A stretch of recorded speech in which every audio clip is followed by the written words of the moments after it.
एक समय की बात है, एक हरे भरे और जीवंत जंगल में एली नाम का एक बुद्धिमान और सौम्य हाथी और टिम्मी नाम का एक चतुर और चालाक बाघ रहता था। अपने मतभेदों के बावजूद वे सबसे अच्छे दोस्त थे। वे एक साथ खेलते थे, कहानियां साझा करते थे और अपने जंगल वाले घर के आश्चर्यों का पता लगाते थे। एक धूप भरी सुबह जब एली और टिम्मी चमचमाती नदी के पास टहल रहे थे, उन्होंने देखा कि जानवरों का एक समूह एक बड़ी रहस्यमय वस्तु के आसपास इकट्ठा हुआ है।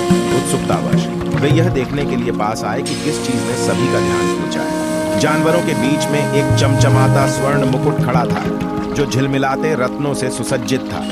सैमी नाम की एक छोटी चिड़चिड़ी गिलहरी चिल्लाई, यह शाही मुकुट है। किंवदंती कहती है कि यह पहनने वाले को जंगल के सभी प्राणियों से बात करने की क्षमता देता है। हवा में उत्साह भर गया क्योंकि जानवर इस बात पर चर्चा कर रहे थे कि ताज पहनने वाला कौन होना चाहिए। एली और टिम्मी ने एक जानने वाला दुख साझा किया। उन्होंने हमेशा अपने साथी जंगल निवासियों से बात करने में सक्षम होने का सपना देखा और यह एकदम सही अवसर लग रहा था। जानवरों ने ताज पहनने का असली हकदार निर्धारित करने के लिए एक प्रतियोगिता आयोजित करने का फैसला किया। चुनौती कार्यों की एक श्रृंखला को पूरा करने की थी जिसमें साहस, बुद्धिमत्ता और टीम वर्क का परीक्षण किया गया। एली और टिम्मी उत्सुकता से प्रतियोगिता में शामिल हुए।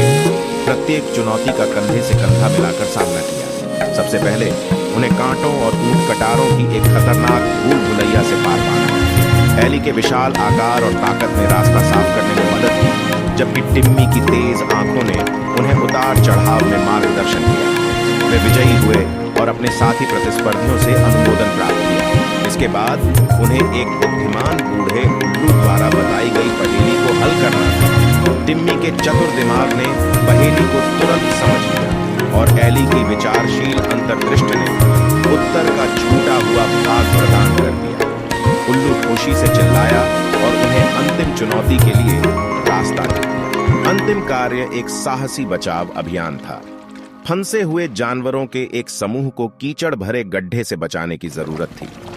एली की मजबूत सूंड और टिम्मी की फुर्तीली छलांगों ने एक साथ मिलकर काम किया और जानवरों को एक एक करके सुरक्षित स्थान पर खींच लिया। जैसे ही सूरज क्षितिज से नीचे डूबा, जानवर ताजपोशी समारोह देखने के लिए एक बार फिर एकत्र हो गए। एली और टिम्मी अपने सिर पर चमकदार मुकुट पहने भीड़ के सामने खड़े थे। उनमें एक जादुई ऊर्जा उमड़ पड़ी और अचानक वे गिलहरियों की चहचहाहट, पत्तों की फुसफुसाहट और नदी के पत्थरों की हंसी को समझने लगे। जंगल उन वार्तालापों से जीवंत था जो उन्होंने पहले कभी नहीं सुने थे। उस दिन से एली और टिम्मी ने जंगल के प्राणियों की मदद और सुरक्षा के लिए अपने नए उपहार का उपयोग किया।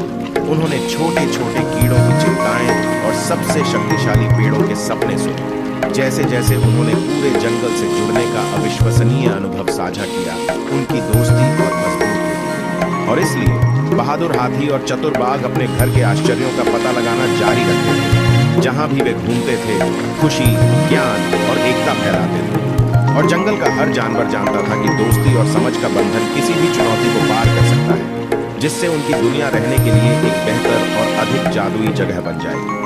और इस तरह बहादुर हाथी और चतुर बाघ की कहानी समाप्त होती है, जो दोस्ती, साहस और संबंध की करामाती शक्ति की कहानी है।